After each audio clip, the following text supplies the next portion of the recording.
My sister's laughter cut through the clatter of forks before her words did. You don't mind watching them, right? She said it already, turning back to her wine. Already assuming. The twins climbed into my lap, one tugging my hair, the other spilling juice down my sleeve. The whole table roared with laughter like it was all a show. But here's what broke me. No one looked at me. Not when I stood to grab a towel, not when I wiped the stain that wasn't mine. That might. I didn't yell. I didn't cry. I started packing. They thought I'd still show up for the family trip. They had no idea I'd already booked my own ticket out. And what happened next, they never saw coming. But before I tell you, I need to know. Where are you listening from right now? Drop your city below, because I need to know someone out there actually understands this feeling. I used to think the silence in our house meant peace. It didn't. It meant someone else was being celebrated. Every wall in that house carried proof. Photos of my sister's first steps, her graduation, her wedding. My corner of the hallway, bare. When her old clothes didn't fit me anymore, Mum called it being practical. When her trophies gathered dust, Dad said we'd save space. I learned early that my name didn't echo as loudly as hers. At 15, I won a writing contest. The envelope came in the mail. Stamped, official, real. I remember placing it on the kitchen counter while Non flipped pancakes. That's nice, honey, she said. Eyes on the stove. Not on me. Then the phone rang. It was my sister, calling about her new job offer. By the time Mom hung up, my envelope had disappeared, buried under the grocery list. Like it never mattered. Like I never mattered. If you've ever felt invisible in your own family, keep listening, because it gets worse before it gets better. In college, I waited tables after class. Most weekends, my phone lit up with one name. Hers. Can you watch the twins? Just for a few hours. But here's the thing nobody tells you about a few hours. They always stretched into nights. Their toys cluttered my floor. Their cereal bowls filled my sink. When I said I had exams, she actually sighed. You're so lucky to have free time. Lucky. She called me lucky. One night, I asked Dad about help with tuition. Just a little. Anything. He didn't look up from his newspaper. We're still paying off the wedding. The edge of the page trembled as he turned it. And that's when I realized something that still haunts me. He knew how unfair it sounded. He just didn't care enough to stop reading. It wasn't one big betrayal. It was thousands of small ones. Every hand-me-down, every favor, every quiet dismissal. A lifetime of being the easy choice. I used to believe staying quiet kept the peace. But peace built on silence isn't peace at all. It's debt. And someone always comes in to collect. It was supposed to. My birthday dinner. My day. My celebration. But when the cake came out, something was wrong. It already had names on it. Her kids' names. We thought it'd be fun to celebrate everyone together, Mum said. Like that explained why my candles were shaped like cartoon animals. The twins clapped. Everyone laughed. And I sat there. Invisible. Again. After dessert, Mum slid an envelope across the table. We have a surprise, she said. A family trip next week. We booked everything. Dad nodded, looking proud. You'll love it, Sarah. You'll help with the boys so Liv can finally relax. The room tilted. I heard the hum of the refrigerator, the scrape of a fork on porcelain. Then my own voice. Flat. Even. Final. I'm not going. Silence. The metal rang softly against the plate. I'm not making a scene. I'm just saying no. Dad cleared his throat and muttered something about gratitude. Olivia whispered, You're unbelievable. I stood up slowly, pushed my chair back. Let the legs drag across the tile. You've had my weekends, my nights, my patience. You can have the trip too, but without me. Where voices tangled as I walked out. Questions and guilt layered over each other. The door closed behind me. And for the first time, the quiet didn't feel like punishment. It felt like space. That night, I opened my laptop. Flights, hotels, a blank search bar blinking back at me. My fingers hovered for a moment. Then, I typed one word. Elsewhere. I didn't slam any doors. I didn't need to. The quiet was enough. I sat at my desk with a single lamp on, its circle of light small but steady. My laptop hummed as I opened a new spreadsheet. Payments, rent, flights. Each word became a column. Each cell became a step out. I scrolled through airline sites, comparing numbers like someone memorizing an escape route. The cursor blinked over the word, confirm. I pressed it. A new flight, a new destination. Same weekend as theirs. Different direction.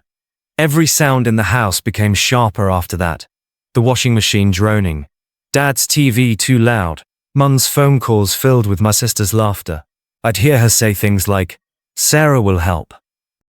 And I'd picture my name folded into every plan, like a napkin no one asked for.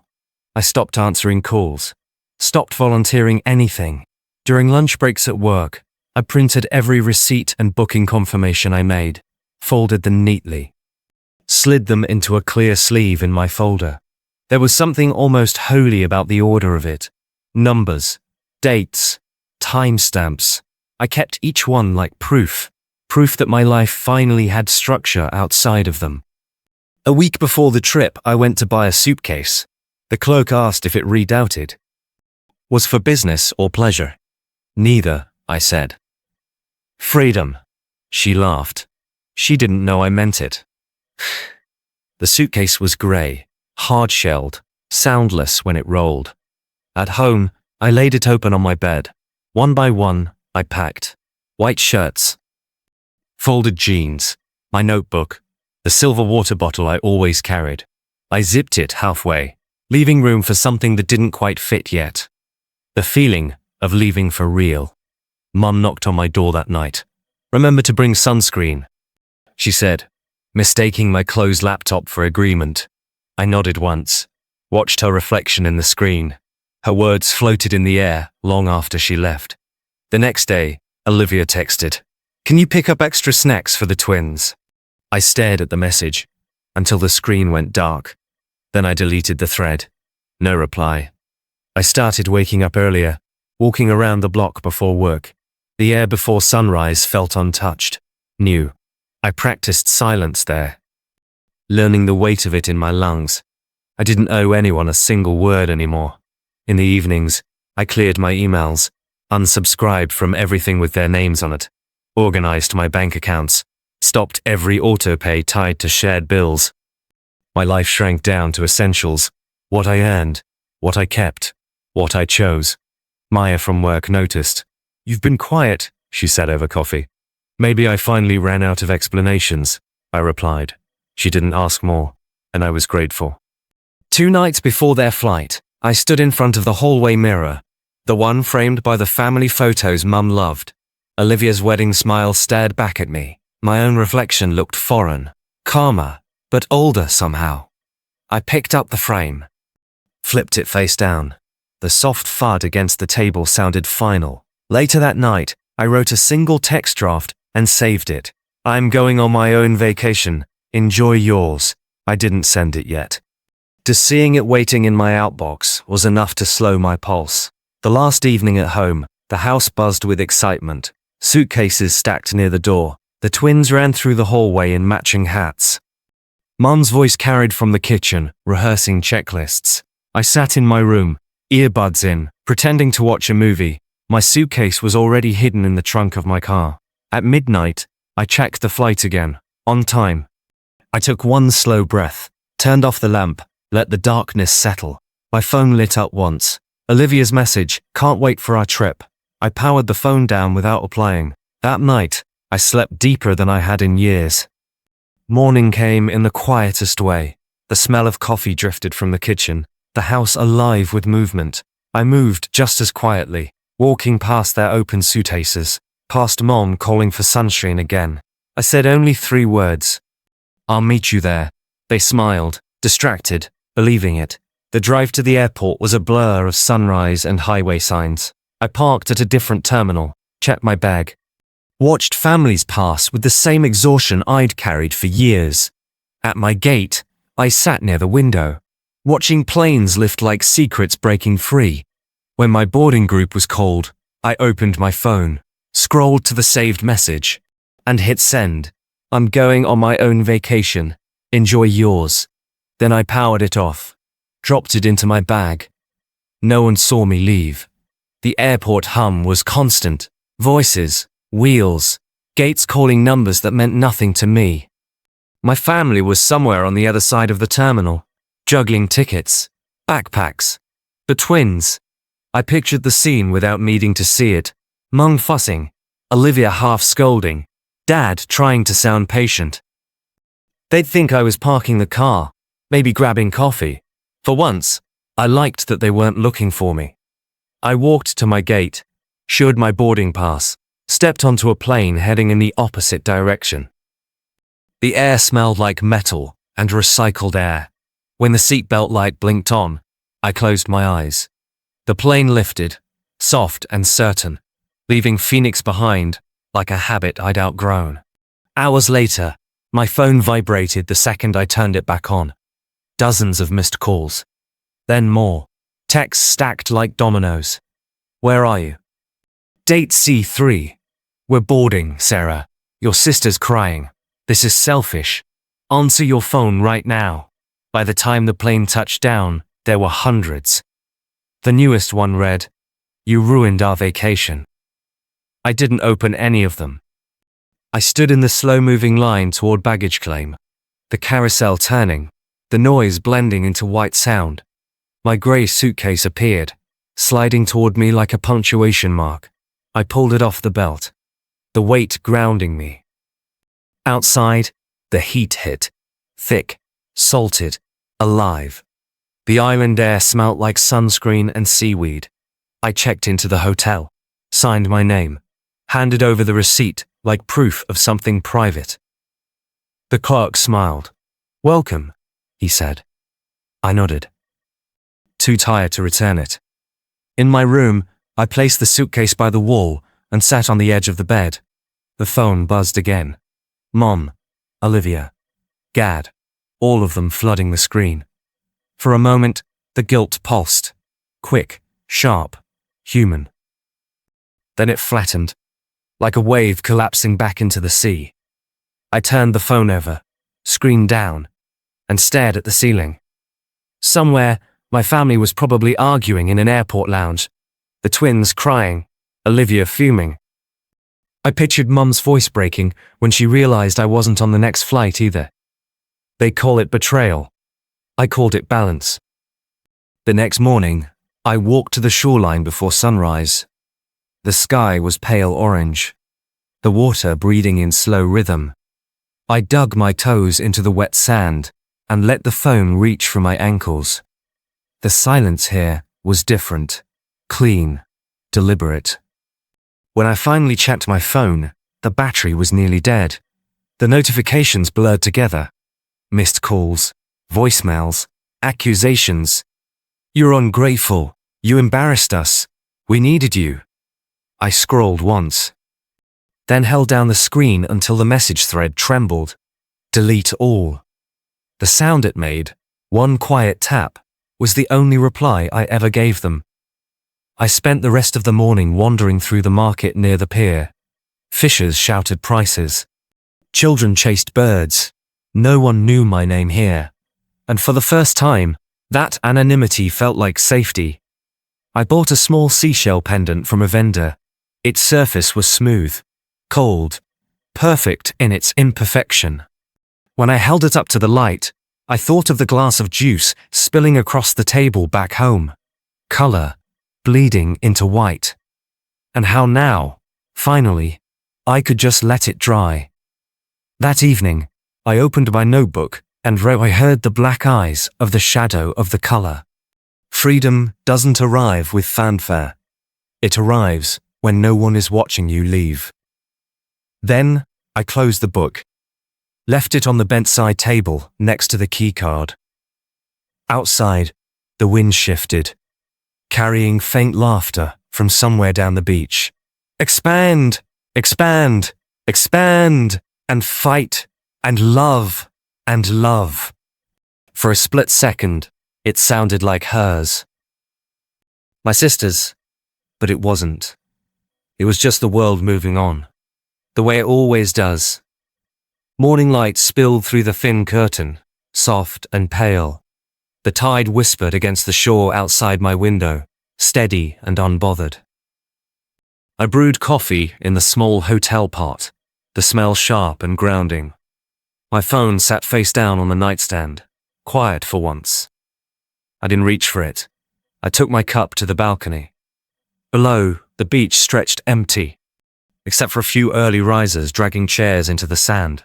No twins, no voices calling my name, just space. Wide enough to breathe in. I hadn't realized how loud my life had been until it went still. I opened my notebook again. The line from the night before stared back at me. Freedom doesn't arrive with fanfare. Beneath it, I wrote another. It stays when you stop apologizing for wanting it. The pen bled a little on the page, ink sinking into the fibers. It felt permanent, like a promise. Later, I walked along the waterline, letting the surf erase my footprints as I went. I thought about every version of myself that had stayed quiet, at the table, in the kitchen, at the edge of every family photo. I used to think silence was safety. Now I understood. It could be armor too. By afternoon, I packed my bag. The suitcase closed with a single click, smooth and final. I left the room key on the desk beside a note for housekeeping. Thank you. No return address. No name. The flight home was calm. No calls waiting when I turned my phone on. Maybe they'd stopped trying. Maybe they finally believed me. Back in Phoenix, I didn't drive to the old house. I went straight to my apartment instead. The light there was clean, white, unfiltered. I unpacked slowly, folded clothes, placed the seashell pendant on my desk. It glowed faintly in the afternoon sun, the same color as the foam that had touched my feet that morning. The kettle hissed on the stove. Steam rose thin and silent. I poured the water, watched it swirl, then exhaled. No noise, no apologies. Just air, filling a space that finally belonged to me. The next morning, I woke before sunrise. The city was still, the air faintly cool against the windows. I sat at my desk, the one with no framed photos, no noise, no ghosts. My phone lay beside the seashell, dark and still. For once, no one expected anything from me. That emptiness felt clean. I made tea, opened the window, and listened.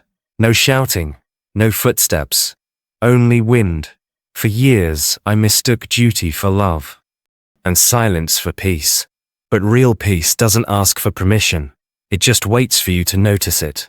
I looked around my small apartment, the stack of books, the folded blanket, the lights spilling across the floor.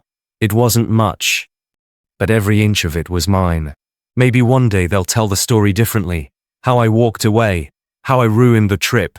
Let them. The truth is simpler.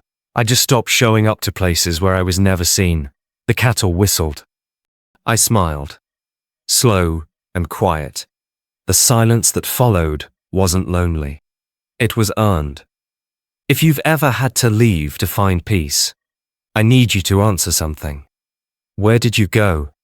And when you got there, did it finally feel like freedom? Drop your story in the comments, because if you made it this far, you already know. Sometimes the bravest thing you can do is simply walk away and never look back.